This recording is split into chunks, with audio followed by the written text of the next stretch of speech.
데살로니가전서 5장 16절에서 18절 말씀, 오늘 말씀 윤성은 집사님 봉독해 주시겠습니다. 항상 기뻐하라. 쉬지 말고 기도하라. 범사에 감사하라. 이것이 그리스도 예수 안에서 너희를 향하신 하나님의 뜻입니다. 아멘. 예, 감사합니다. 오늘은 한국교회가 추수감사절로 지키는 11월 셋째 주 주일이 됩니다. 우리가 교회에서 보통 이제 1년 52주 절기가 계속 이어지곤 하지만은 크게 우리는 보통 네 가지 절기를 지키고 있죠. 부활절, 맥주감사절, 추수감사절, 성탄절을 우리는 지킵니다. 저는 하나님께서 두 번의 감사의 절기와 함께 예수님의 오심과 부활하심을 기억하며 역시 감사하는 절기들을 교회 공동체 안에 허락하시면은 특별한 이유가 있다라고 생각을 합니다. 이 감사 절기들을 통해 하나님께서 우리에게 얼마나 감사의 고백 받기를 기뻐하시는지 우리로 하여금 알게 하시며 잊지 않고 기억하게 하시기 위함인 것입니다. 타락하고 부패한 이 마지막 때 현실의 문제 앞에서 우리는 자주 감사를 잃어버리고 말기 때문에 그 어느 때보다 감사 신앙이 우리에게 얼마나 소중한지를 깨닫도록 하시기 위함인 것입니다. 하나님께서 우리에게 가장 기뻐하신 한 가지를 성경에서 찾아봐라 라고 말한다면 그것은 바로 감사입니다. 하나님께서 그분의 자녀들에게 가장 원하는 것이 바로 감사의 고백입니다. 감사의 기도이고 감사의 찬양입니다. 우리는 감사로 하나님을 예배하는 것이고 하나님은 감사함으로 예배하는 자들에게 은혜로 임하십니다. 하나님은 감사하는 그분의 백성들과 함께 하십니다. 감사하는 종들을 통해서 역사하십니다. 감사하는 곳에 하나님의 기적이 일어납니다. 재정의 압박, 질병의 고통, 관계의 어려움, 죄의 문제 등의 모든 어둠에서 벗어날 수 있는 비결은 감사에 있습니다. 아무것도 할 수 없는 절박한 상황에 놓였다고 한다면 무조건 감사해 보십시오. 어떻게 감사합니까? 아니 그래도 감사하라는 거예요. 도저히 감사할 수 없는 상황이라고 한다면 그렇기 때문에 더욱 감사해 보십시오. 하루 종일 감사해 보십시오. 100번, 1000번 감사해 보십시오. 감사하는 곳에 하나님 찾아오시고 감사하는 그곳에 하나님께서 역사하시는 것입니다. 감사가 없는 곳에서는 하나님을 만날 수 없습니다. 감사 없이 하나님과의 친밀한 관계를 맺을 수 없습니다. 하나님과 영적인 깊은 사귐을 가지기를 원한다면 가장 먼저 감사 예배가 우리에게 회복돼야 하는 겁니다. 하나님의 은혜와 능력을 경험하기를 소원한다면 가장 먼저 감사의 신앙으로 살아야 하는 것입니다. 마귀는요, 어떻게 해서든 하나님과 우리와의 그 관계를 갈라놓으려 합니다. 그쵸? 마귀는 최선을 다하여 아주 열정적으로 우리와 하나님과 관계를 회방합니다. 그래서 우리로 하여금 하나님과 멀어지도록 만들고자 합니다. 그래서 마귀가 가장 자주 사용하는 방법이 뭐냐면 바로 우리에게서 감사를 빼앗아가는 거예요. 우리로 하여금 하나님으로부터 가장 급격한 속도로 가장 멀어지게 하는 방법이 있다면 그것은 무엇일까요? 바로 우리의 생각과 입술에서 감사가 사라지게 하는 겁니다. 불평하는 것이고 염려하는 것이며 두려워하는 겁니다. 우리로 하여금 하나님으로부터 가장 급격한 속도로 가장 가깝게 하는 방법이 있다면 그것은 무엇일까요? 그것은 바로 우리 생각과 입술에 감사가 있게 하는 것입니다. 우리로 하여금 하나님과 가장 가까워지게 하는 것은 감사하는 것이고 우리로 하여금 하나님과 가장 멀어지게 하는 것은 감사하지 않는 것입니다. 그래서 마귀는 1년 365일 매일 매순간 우리 생각과 입술에 감사가 아니라 불평하는 말, 원망하는 생각, 낙심과 두려움을 가져다 주는 겁니다. 예수님을 믿고서 성도된 사람이 가지게 되는 소원이 있습니다. 그것은 바로 하나님의 영광 위에서 살고자 하는 소원이에요. 하나님 아버지를 기쁘게 하기 원하는 소원이에요. 나의 뜻이 아니라 하나님의 뜻을 위해서 살고 싶다라고 하는 소원입니다. 그렇다면 하나님의 영광을 위한 삶은 어떤 삶일까요? 하나님 아버지는 우리의 어떤 모습을 보고 기뻐하실까요? 아무리 봐도 내 모습에서 하나님 보시기에 기뻐하실 만한 게 없는 것 같은데, 그럼에도 불구하고 우리에게서 하나님이 보시기에 기뻐하실 것을 찾을 수 있다면 그게 뭘까요? 하나님의 뜻은 무엇이고 그 뜻을 우리는 어떻게 행할 수 있을까요? 예수님을 믿은 후로 주일을 단 하루도 빠지지 아니하고 365일 비가 오나 눈이 오나 새벽 예배, 철야 예배, 수요 예배, 기도회 참여를 열심히 하고 교회 공동체 형제들을 사랑으로 섬기고 이웃에게 복음을 전하여 많은 사람들을 예수님께로 나오게 하는 이런 귀한 삶을 살아가고 있다면 그런 우리를 보신 하나님은 매우 기뻐하실까요? 하나님은 성경에 오늘 본문을 통해 이렇게 말씀하세요. 항상 기뻐하라, 쉬지 말고 기도하라, 범사에 감사하라. 이것이 그리스도 예수 안에서 너희를 향하신 하나님의 뜻이니라. 항상 기뻐하라, 쉬지 말고 기도하라, 범사에 감사하라. 이것이 그리스도 예수 안에서 너희를 향하신 하나님의 뜻이니라. 아멘. 에베소 5장 20절 말씀입니다. 범사에 우리 주 예수 그리스도 이름으로 항상 아버지 하나님께 감사하며. 하나님이 기뻐하시는 게 뭐예요? 우리를 향하신 하나님의 뜻이 무엇이에요? 항상 기뻐하는 겁니다. 예, 기뻐하는 거예요. 항상. 쉬지 않고 기도하는 겁니다. 범사에 감사하는 겁니다. 이와 같이 하나님께서 기뻐하시는 것은 우리가 하나님을 그렇게 가까이 하는 거예요. 예. 기뻐함으로, 기도함으로, 감사함으로 하나님을 가까이 하는 거, 하나님 곁에 있는 거, 예, 그걸 하나님은 우리에게 가장 기뻐하는 거예요. 뭐 다니면서 수많은 일을 하는, 물론 그것도 안 기뻐한다는 게 아닙니다, 그죠? 그것도 하나님 기뻐하시지만 하나님은 가장 기뻐하는 거는 하나님과 내가 가까이 있는 거, 예, 그걸 하나님 가장 기뻐한다는 거예요. 예, 쉬지 않는 기도로 언제나 하나님과 깊고 친밀한 대화의 시간을 가지며 그 안에서 항상 기뻐하고 범사에 감사하는 겁니다. 하나님과 친밀한 은혜가 없이는 어느 누구도 항상 기뻐할 수 없고 범사에 감사할 수가 없는 겁니다. 하나님께서 우리에게 기뻐하시는 것은 내가 하나님을 위해서 어떤 일을 하느냐 하지 않느냐 그 이전에 내가 하나님과 어떤 관계를 맺고 있느냐 하는 부분에 대한 것입니다. 하나님께서도 기쁨이란 일이나 사역보다도 관계라는 거예요. 관계. 하나님 기뻐하시는 건 관계입니다. 남편으로서의 역할에 그리고 아내로서의 역할에 충실한 부부가 있습니다. 이 부부는요, 배우자의 필요에 있어서 성실하게 감당합니다. 아내는 남편이 일을 마치고 돌아오면 최선을 다해서 음식을 마련해 저녁을 식사를 이렇게 마련해 줍니다. 남편은 아내가 중요한 용무가 있을 때마다 운전하여 줍니다.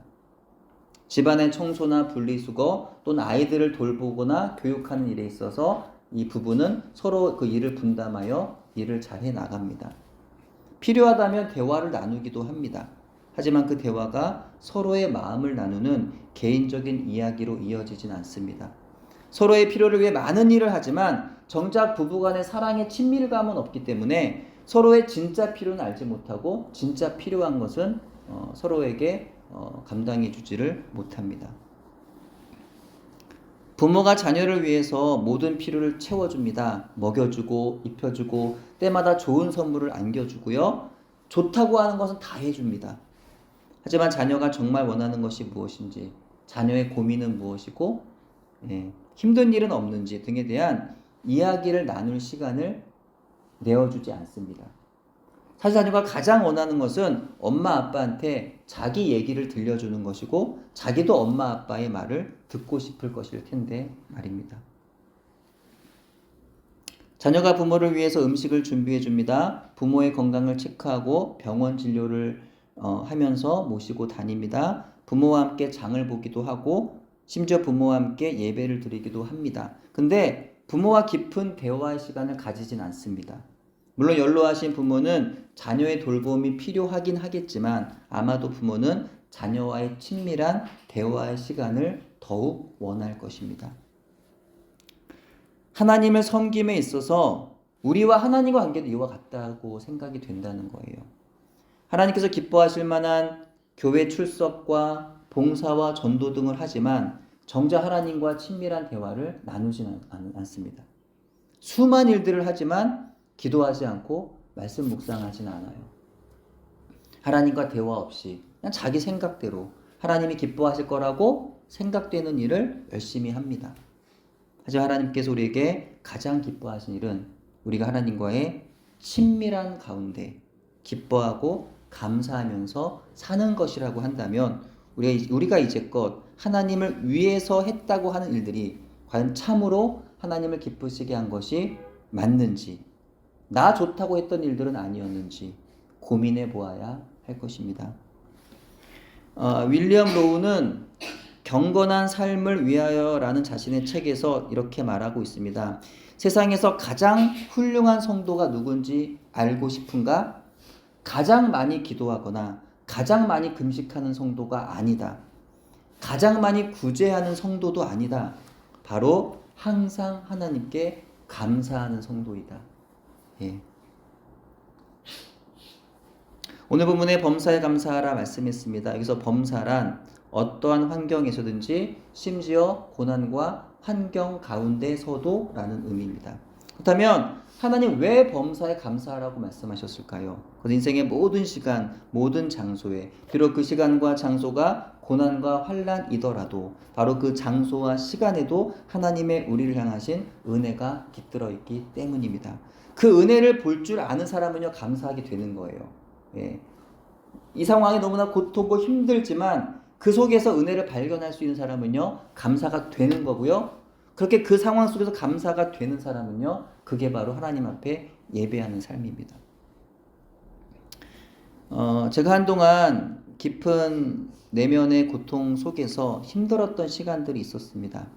이전에는 영적 슬럼프에 간혹 빠지는 경우가 있었어도 사실 한두 주 안에 하나님께서 회복해 주시곤 했어요. 그래서 때로는 이렇게 힘들 때가 있으면 괜찮아, 또 하나님 회복해 주시겠지 이러면서 기도하고 엎드리면 제 생각대로 하나님이 회복해 주세요. 근데 그 당시는 슬럼프가 꽤 길었습니다. 그때만큼 기도가 안 된다고 느꼈던 때도 없었고 그때만큼 설교 준비가 힘들었던 때도 없었습니다. 그렇게 2달 정도가 지났을까요? 회개의 기도와 함께 그럼에도 불구하고의 감사의 기도를 계속하면서 하나님께 매달리던 어느 날 하나님 말씀으로 저를 드디어 회복해 주셨습니다. 모든 것이 하나님의 은혜라는 사실을 새삼 깨닫게 하셨어요. 내게 있는 모든 것이 가장 좋은 것 주시기를 기뻐하신 하나님께서 가장 좋은 것을 주신 것이라는 사실이 말씀을 통해 깨달아지면서 영적 슬럼프에서 벗어나 감사와 기쁨으로 살아갈 수가 있었습니다. 근데요, 그렇게 정말 오늘 찬양했던 것처럼 남이 누구도 알 수 없는 기쁨을 경험했음에도 불구하고 이렇게 하루하루 또 살다 보니까 또 마귀의 시험이 찾아오더라는 거예요. 예, 말씀드린 대로 제가 하나님과 가까이 가는 것을 마귀는 싫어해요. 시험하더라는, 자꾸 시험을 하더라는 거예요. 하나님 말씀 안에서 충만한 감사와 기쁨 속에 살아가던 저를 마치 시샘하듯 저에게 환경의 문제로 다가와서 너 이래도 감사할래? 라고 말하는 것 같았습니다. 제 주변에서 계속적인 사건들이 일어나는 거예요. 어머니의 병이 심해지면서 이마저 하나님께 맡기로 했지만 신경이 쓰이지 않을 수 없었고요. 점차 스트레스가 쌓여갔고 그러던 가운데 아버지와의 불화가 이어졌으며 아내와 다툼도 일어났습니다. 그러던 중에 추수감사절을 한 달 정도 앞둔 시기, 그러니까 지금부터 약 한 달 전에 이런 생각이 문득 드는 거예요. 근데 한 달 후면, 약 한 달이 지나면 추수감사절이 다 다가오는데 내가 과연 또 이 감사절기에 감사설교 할 수 있을까? 이런 또 막 생각이 막 들면서 고민이 되는 거예요. 못할 것 같아, 설교를. 왜냐면 내 안에 감사가 사라졌거든요. 또 다시 이렇게 감사가 내 안에 없는데 내가 무슨 또 감사 설교를 하겠냐. 차라리 얼마 전까지만 해도 충만했던 그 감사, 기쁨, 은혜가 유지가 됐다면 너무나 기쁘게 감사 설교를 했을 텐데 이게 사라져 버려가지고 어떡하지?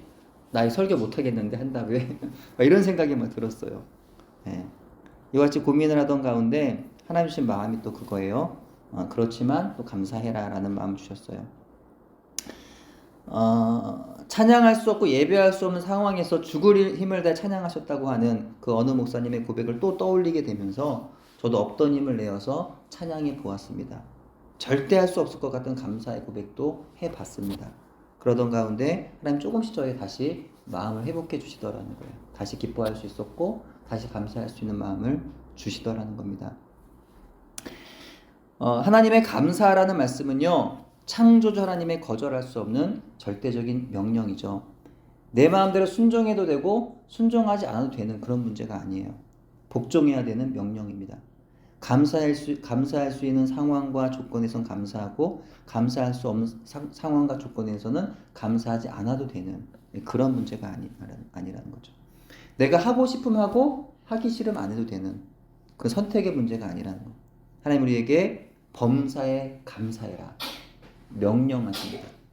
범사에 모든 상황과 조건 속에서 어떠한 환경에서든지 심지어 고난과 환난 가운데서도 감사 예배를 하나님께 올려드려야 한다는 것입니다.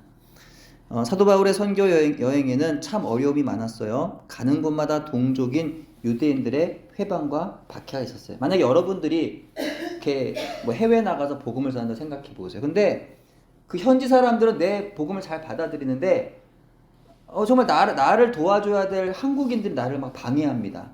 여러분 그 기분이 어떨까요? 예.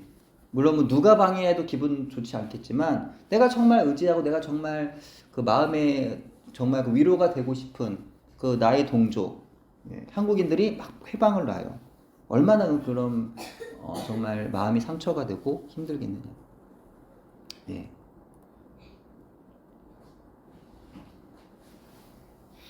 바울이 물론 사람의 칭찬과 인정을 받으려고 그 복음 전도의 길을 걸었던 건 아닐 겁니다.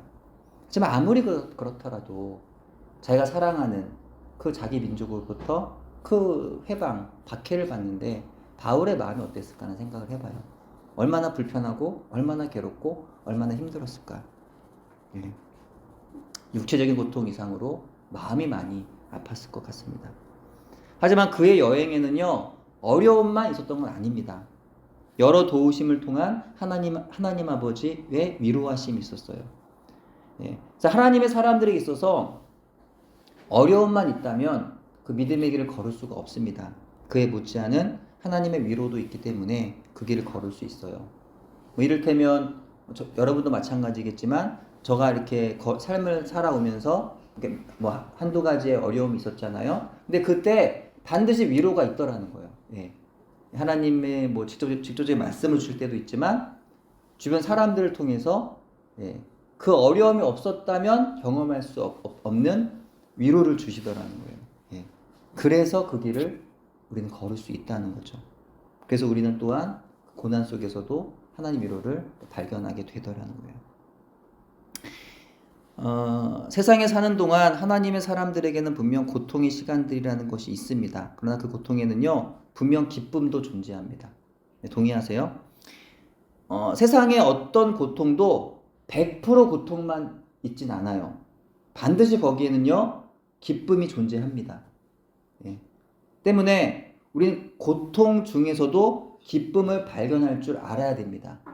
특별히 성도라고 한다면 내가 아무리 지금 깊은 고통과 환난 가운데 있어도 거기서 기쁨을 발견할 수 있어야 돼요. 찾아야 돼요. 그걸. 가난이라는 고통에도 질병이라는 고통에도 갈등과 다툼이라고 하는 전혀 기쁨이 없을 것 같은 그런 상황에서도 기쁨이 존재한다는 거예요. 그걸 찾아야 한다는 겁니다. 그렇다면 고통 중에 경험할 수 있는 기쁨이나 어떤 것들이 있을까요? 고통 속에서 우리는 나와 같은 고통과 질병과 갈등을 경험한 사람들의 마음을 공감할 수 있게 됩니다. 그것이 은혜로 깨달아지면 하나님 나를 그렇게 하나님의 사람으로 만들어 가심에 감사하게 됩니다. 고통 속에 우리는 바쁘게만 가던 일상의 속도가 늦춰지면서 나를 돌아보는 여유를 가지게 돼요. 그리고 비로소 하나님을 바라보게 됩니다.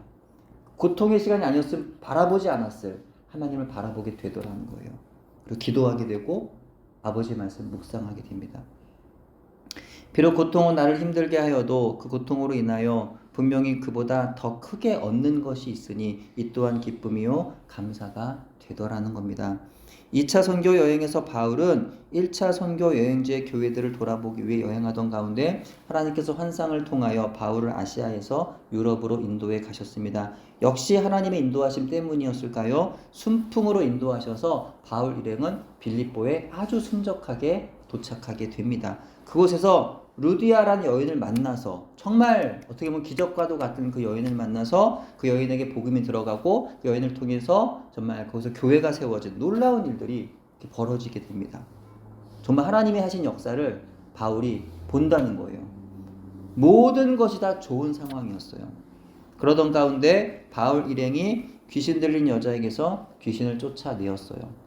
악한 영에 사로잡혀 고통당한 여자를 구해준 거죠. 잘한 일이에요. 하지만 그녀를 종으로 부리며 점친 일을 하게 하여 돈을 벌었던 그녀의 주인들이 바울 일행을 고소하여서 바울과 실라는 감옥에 갇히게 됩니다.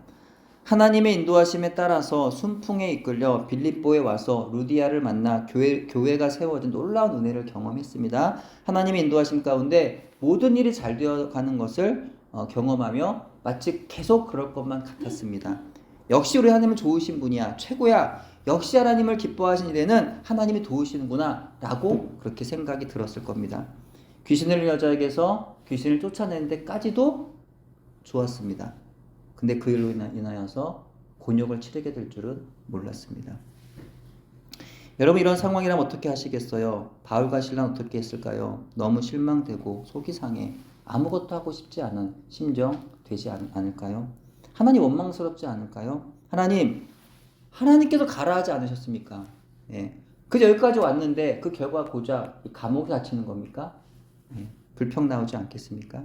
근데 바울과 실라는 무엇을 했어요? 사도행전 16장 25절 이렇게 말씀해요. 한밤중에 바울과 실라가 기도하고 하나님을 찬송하며 죄수들이 듣더라. 아멘. 한밤중에는 낮에 맞은 자리가 더욱 아팠을 겁니다. 여러분도 경험을 해보셨겠지만 모든 질병은 언제 제일 아파요? 밤에 아프죠. 밤에. 이것이 어떤 분은 마귀 역사라서 그렇다라는 분도 계시지만 그것도 어느 정도 맞는 말인 것 같고, 또 한편으로는 이 밤에 온 신경이 다 어때요? 그 아픈 곳에 다 가는 것 같아요. 그래서 밤에 더 아픕니다. 예. 매를 맞고 감옥에 갇혀서 아주 지쳐서 고통 중에 깜빡 잠들었던 그 바울과 실라가 한밤중이 되니까 그 매맞은 그 자리가 그 고통이 더 막 심해지는 거예요. 그래서 그 고통 때문에 잠에서 깨고 맙니다. 예. 몸이 아픈 것 이상 또 마음도 많이 아팠을 거예요. 자신의 처지를 비관하고 자기들을 가둔 자들을 원망하고 싶었을 것도 같아요. 하지만 바울과 실라는 무엇했습니까? 찬양했어요. 기도했습니다. 또 그 찬양과 기도의 소리를 죄수들이 들었다라고 말씀해요. 여러분 감옥에서 찬양할 수 있으실까요? 병중에 감사할 수 있을까요? 재앙의 한가운데에서 하나님의 임재 고백할 수 있을까요? 복음 전도자가 당하는 고난이 있습니다. 하지만 거기에는 은혜도 있습니다. 상급 있습니다. 때문에 기쁨도 있고 감사도 있습니다. 무엇보다 그 고난은 복음 증거의 기회가 되기도 합니다. 그래서 믿는 자들에게 고난은 저주가 아니라 은혜인 줄 믿습니다. 믿으십니까? 믿는 우리에게는요, 고난은 절대로 저주가 아니라 은혜입니다. 예. 어제도 들으셨죠? 권호종 집사님이 뭐라고 말했나요? 자기는 지금도 그 고통의 때로 돌아가라고 말한다면 그보다 더한 고통의 때로 돌아가도 좋다고 고백하지 않습니까? 왜요? 그 고통 때문에 하나님을 만났다는 거예요. 그 고통 때문에 하나님이 주시는 세상에 그 누구도 알지 못하는 그 평안을 그때 비로소 가질 수 있었기 때문이라고 고백하고 있습니다. 그렇습니다. 우리에게 고난은 단지 아프고 힘들어 절대로 피하고 싶은 것이 아니라 우리의 고통이 나로 하여금 하나님께로 더 가까이 가게 하기에 그 고통은 나에게 그 어떤 것보다 좋은 것이죠. 고통이 고난이 벌이 아니라 선물이 되는 겁니다. 무엇보다 주님의 이름 때문에 고난당하는 그분의 종들에게 주님은 함께 하십니다. 사실 감옥에 갇힌 것은 감사할 일이 아니죠. 하지만 감옥에서도 주님을 찬양하며 감사함으로 예배할 수 있다면 그건 분명히 감사할 일입니다. 맞나요? 극심한 질병으로 하루에 수십여 차례 통증과 싸워야 한다면 그 상황은 절대로 감사할 일이 아닙니다. 하지만 만일 그 상황에서도 주님을 찬양하고 감사함으로 예배할 수 있다면 그것은 감사할 일입니다. 어떤 힘든 상황에도 그럼에도 불구하고 감사하며 예배한다면 그것이 바로 감사할 일이 된다는 겁니다. 찬양사역자 김윤진 전도사님은 연축성 발성 장애 진단으로 목 경련이 찾아와서 오랜 시간을 사역과 치료를 병행했다고 말합니다. 그 고통 속에서 전도사님은 잃은 것보다 얻은 것이 더욱 많음을, 비록 목으로 찬양하는 것은 어려워도 찬양은 입술과 목으로만 하는 것이 아니라 삶으로 고백하는 것도 찬양임을 그때 발견하게 되었다고 고백합니다. 그래서 여전히 그럼에도 불구하고 찬양할 수 있다는 사실에 감사하고 행복하다고 그녀는 고백합니다. 단일기도회 사랑의 헌금 대상자 중에 한 명이 김근수 목사님은 백혈병으로 투병 중에 계세요. 이렇게 고백합니다. 정말 제가 간절히 소망하는 게 있어요. 정말 제가 간절히 소망하는 것은 예배하고 싶어요. 예. 저는 그 고백 때문에 좀 이렇게 울림이 있었어요, 마음에. 예. 물론 그 홀로 예배하는 것도 가능하지만 또 그 예배를 또 이렇게 집례하시며 또 많은 또 이렇게 또 주님의 일을 또 감당하셨던 분의 그 마음에도 그런 또 소원이 또 있더라는 것을 또 보게 됩니다. 찬양하고 싶어도 찬양할 수 없는 상황이 올 수 있다는 거죠. 예배하고 싶지만 예배할 수 없는 상황이 분명히 올 수 있다는 거죠. 하지만 많은 성도들이 모인 곳에 찬양하고 말씀을 전하고 들어야만 그것이 찬양과 예배가 아니라 삶의 어떤 순간에도 바로 그곳에서, 어디요? 바로 그곳에서 하나님께 집중하여 하나님을 바라볼 수 있다면 그것이 바로, 또 그곳이 바로 찬양이고 예배라는 겁니다. 그러면 우리는 어디서나 어떤 상황에도 기도할 수 있고 예배할 수 있는 것입니다. 모든 상황에서 예배할 수 있다는 것이 감사이고 행복입니다. 오늘도 숨 쉴 수 있음에 감사하고, 오늘도 먹을 수 있음에 감사하고, 오늘도 걸을 수 있음에 감사하고, 오늘도 일할 수 있음에 감사하고, 오늘 보고 듣고 말할 수 있음에 감사합니다. 또 그 모든 나의 감사의 삶이 곧 하나님께 드리는 예배가 될 수 있으니 감사합니다. 가난해도, 매를 맞아도, 아파도 감사합니다. 예배 드릴 수 있으면 그것도 감사합니다. 목에 이상이 와서 더 이상 찬양할 수 없어도 삶의 찬양 드릴 수 있으니까 그래도 감사합니다. 병에 걸려서 공동체 예배 참여할 수는 없어도 혼자라도 하나님께 집중한다면 예배할 수 있으니 감사합니다. 어떤 상황에도 예배할 수 있는 것만으로도 감사합니다. 동의하세요? 내가 어려운 상황에 있다는 사실이 하나님을 예배하는 데 방해가 될 수 없다는 것이죠. 우린 죽음 앞에서도 하나님을 찬양할 수 있습니다. 우린 온몸이 움직일 수 없어 아무것도 할 수 없어도 기도는 할 수 있습니다. 사방이 가로막혀 아무것도 할 수 없다면 우린 그렇기 때문에 더 하나님을 예배할 수 있는 겁니다. 어디에 있든지 간에 어떤 상황에도 그 자리에 집중하는 거예요. 어디에 있든 거기에 의미를 부여하는 겁니다. 예. 이 좀 다른 맥락일 수가 있지만, 예. 우리가 물론 하나님의 나라를 소망하기 때문에 세상에서의 하는 일들을 의미 없다, 허무하다 이렇게 생각할 수가 있어요. 그렇지만 한편으로는 또 그건 또 하나님을 바라보는 시각에서 그렇게 말하는 거고, 그러나 또 한편으로는 하나님께 우리에게 허락하신 그 자리에 항상 의미를 부여하는 게 중요합니다.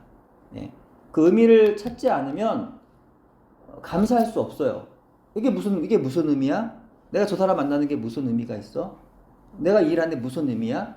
이렇게 생각이 되다 보면 다 의미가 없고 다 불평이 나옵니다. 하지만 그곳에서 의미를 찾고 그 자리에 집중하면서 하나님을 자꾸 찾다 보면 거기 의미가 생기는 거고 감사가 생기는 거예요. 어디에 있든 하나님의 은혜를 떠올리는 거, 그게 중요하다는 거죠. 약 한 달 전에 우리 하은이가 다리를 다쳤습니다. 예, 하지만 치료할 수 있으니까 다행입니다. 감사합니다. 은혜입니다. 맞죠? 맞나요? 만일 치료가 불가능할 정도로 다쳤더라면 여러분 어떻게 생각하세요? 은혜가 아닌가요? 만약에 좀 죄송한 말씀이지만 하은이가 다쳤는데 치료가 불가능해요. 그 은혜는 어떻게 되는 걸까요? 은혜가 사라지는 걸까요? 그럼 은혜가 아닌 건가요? 고민이 되는, 감사에 대한, 하나님의 은혜에 대한 좀 이렇게 생각하게 되는 부분이라고 여겨집니다. 우리의 인생의 길에는요, 태어나는 순간부터 죽는 날까지 소유와 상실의 반복이 됩니다. 그죠? 나는 영원히 막 갖고 싶어. 영원히 몸이 더 건강해지고 싶고, 영원히 돈도 많아지고 싶고, 영원히 사람들도 주변에 많기를 바래요. 근데 어때요? 살면 살수록 어느 순간부터는 이걸 잃어버리기 시작하죠. 건강도 잃고, 돈도 잃고, 사람도 잃게 됩니다. 점점. 예.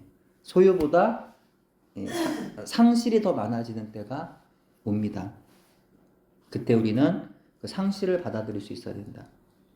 상실의 때 소유를 잃는다 하여서 은혜도 같이 잃어서는 안 된다는 거예요.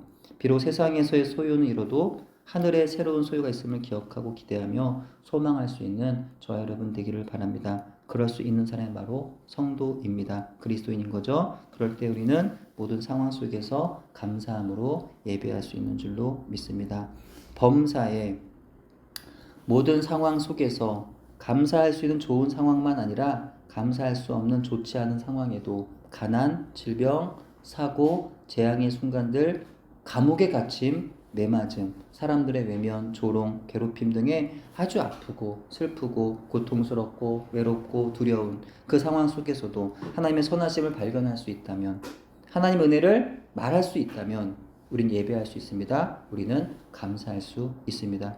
우리에게 가장 좋은 것들로 창조하여 맡겨주신 하나님, 우리를 위해 아들도 아끼지 않고 내어주신 하나님께서 우리에게 지금도 가장 좋은 것들을 아낌없이 내어주고 계십니다. 아멘. 그 하나님을 어찌 찬양하지 않을 수 있겠어요? 그죠? 어찌 예배하지 않을 수 있겠고 어찌 감사하지 않을 수가 있겠습니까?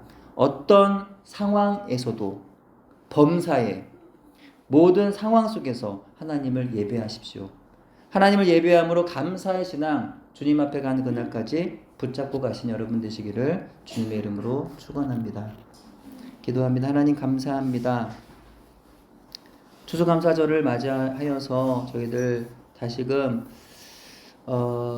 감사에 대해서 다시금 묵상하게 하시고 또 감사의 신앙에 대해서 또 생각하며 또 고민할 수 있는 시간 허락해 주심에 감사를 드립니다. 하나님, 우리의 삶의 자리 정말 날마다 하나님께 감사하며 하나님과의 그 친밀한 관계 속에서 하나님의 기쁨 되기 원하고 또 하나님의 영광에 살기를 원하며 내 뜻이 아닌 하나님 뜻을 위해 살기를 간절히 바라는 마음은 있지만 하나님 날마다 우리의 삶의 자리가 넉넉하지 않습니다.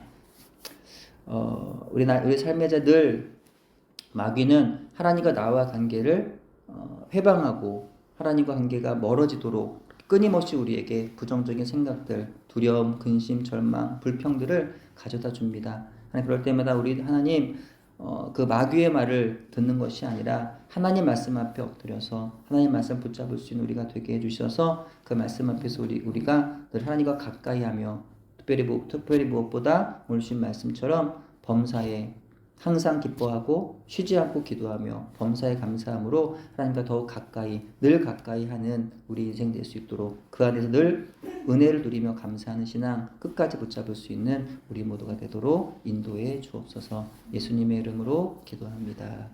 아멘.